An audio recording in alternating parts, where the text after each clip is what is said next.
There are a number of issues that neither John McCain nor Barack Obama want to talk about. I have no problem talking about them.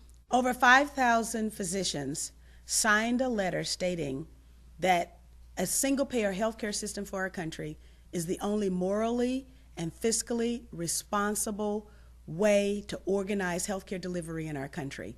Unfortunately, you won't get single-payer from either the Democrats or the Republicans. Vote green. Nancy Pelosi took impeachment off the table, but the Bush administration is guilty not only of war crimes and torture, but of violation of the Constitution itself.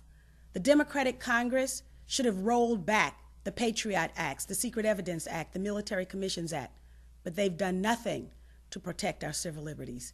Instead, they've aided and abetted those corporations that helped the Bush administration illegally spy on all of us.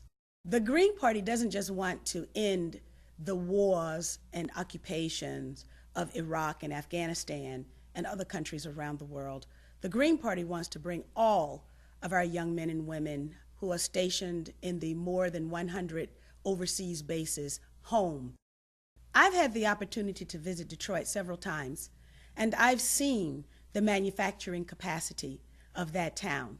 Imagine if we put that capacity to work instead of bailing out those predators who are responsible for the crisis, the financial crisis that confronts us all. Imagine if that money had been used to put people to work in the auto industry, producing energy-efficient cars that no longer are reliant on fossil fuels.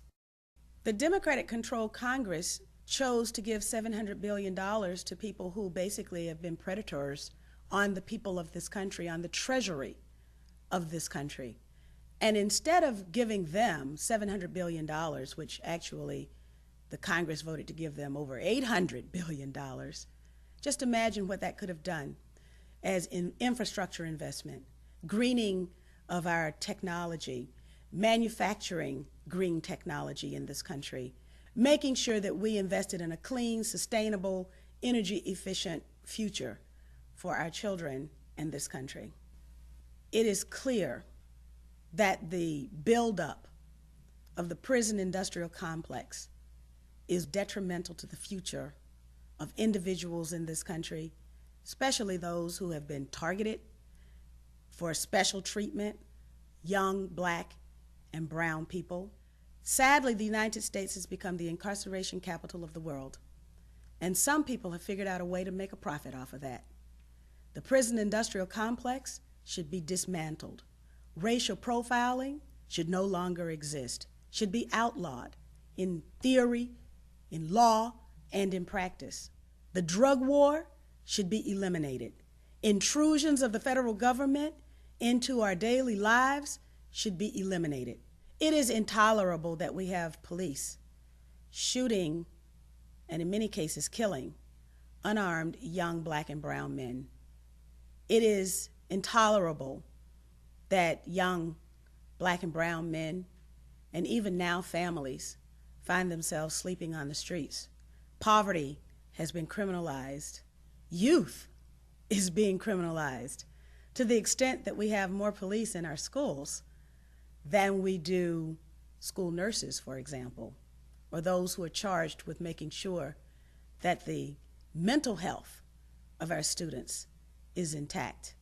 This all feeds into the criminal justice system, and unfortunately, some folks have figured out a way to make a profit from that. We should dismantle the prison system as we know it now and completely revamp it so that we have a system of which we can be truly proud and that delivers justice. I can't tell you why the Democratic leadership would not want the Katrina survivors to find a way back home to Louisiana. We've got Katrina survivors who have been strewn by their own government across the country. All the Katrina survivors really want is a way back home. Instead of spending $700 billion for predators on our economy, perhaps one way to have spent that money would have been to clean up the Gulf states, to make sure that people who want to go back home have a way back home. The United States has so much that it can give to the world and that it can give specifically to the continent of Africa. It doesn't have to give Africa AFRICOM, which is just another way of militarizing our foreign policy toward the African continent, stationing troops, pre-positioning military hardware on the continent for the further control of the natural resources and, of course, the human resources that are on that continent. The two-party paradigm in this country artificially constrains the subjects of debate. And for example, it denies the people of this country the opportunity to contemplate solutions to the problems that confront our country. Just imagine if we did in this country what Hugo Chavez is now doing in Venezuela.